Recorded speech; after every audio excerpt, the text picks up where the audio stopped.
All right, good morning, second grade students.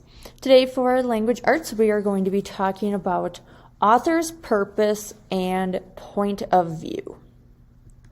So first off, let's talk about what is the purpose. So did you know that everything that you read has a purpose to it?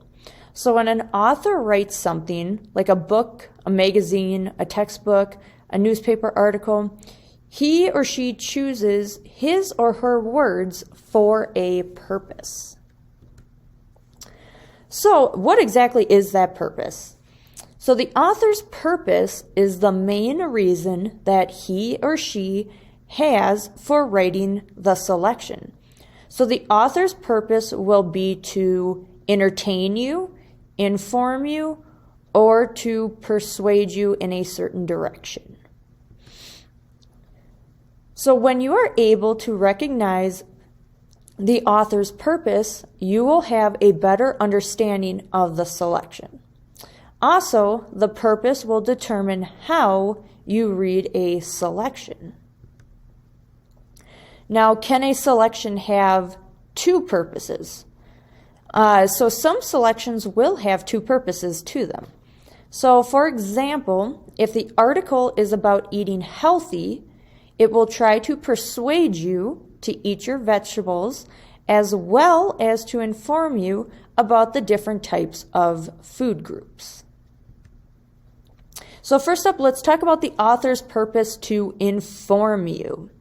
So if the author's purpose is to inform you, you will learn something from the selection. So information pieces sometimes use one or more of the following. So they will use facts, details or instructions, places, events, or people. And so some examples are even kind of in this picture. So like a cookbook has instructions in it. History books have places, events, people, and facts in it. And textbooks are the same way. They give us facts, they give us details, instructions, and places, events, and people. So another purpose that the author might have is to persuade you. So if the author's purpose is to persuade, the author will want you to believe his or her position on a topic. So persuasive pieces are usually nonfiction, which means that they are real. Although there are facts, it also contains the author's opinions. So with persuasive pieces, it is clear on the author's point of view. So whether he or she is for it or against it. And the last author's purpose is to entertain. So if the author's purpose is to entertain, one goal may be to tell a story or to describe characters, places, or events that can be real or imaginary or made up.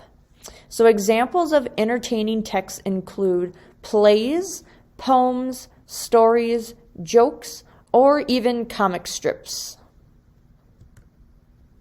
All right, so let's look at an example. So this is one from IXL, and it's asking us, what is the main purpose of this website? So let's read through this together. So the title is My New Friend. I always believed there were aliens from other planets, but I never thought I would see one in my own backyard. I looked into the strange visitor's huge eyeball. He looked right back at me. After a few minutes, he began to talk. So again, the question is asking us, what is the main purpose of this website? So we have two options: to get people to travel to outer space, or to tell a made-up story about a visitor from outer space. So when we read through this, did we read anything about trying to get people to travel to outer space? So we know this one would not be correct because nowhere in our text did we read about that they were trying to get people to travel to outer space. But we did read about a made-up story about a visitor from outer space. So again, authors write for different purposes or reasons. So again, for example, an author might write to teach the reader something. So an example would be, elephants often cover themselves with sand so they don't get sunburned. This tells a fact about elephants. The purpose is to teach the reader about elephants. An author might write to get the reader to do something. Buy Shiny Teeth toothpaste. It will give you the cleanest smile and the freshest breath.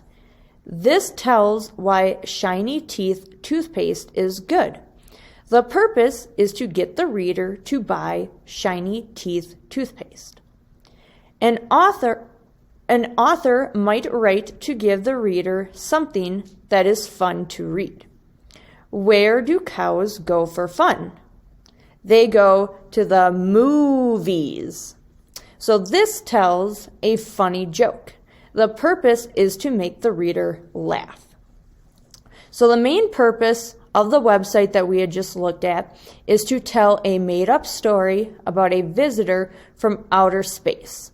It tells you about a space alien who comes to Earth. So what are the steps to determining the author's purpose and point of view? So first off, we want to read the selection carefully. If we read through it and we're still confused, it's okay to go back and reread it multiple times. And then secondly, we need to determine if the selection is fiction or nonfiction. So fiction is made up, so like fairy tales, for example, and nonfiction is real. So that would be like a history book that talks about like Abraham Lincoln and his life. So those are the two steps that help us to determine the author's purpose and point of view. And that is our language arts lesson for today.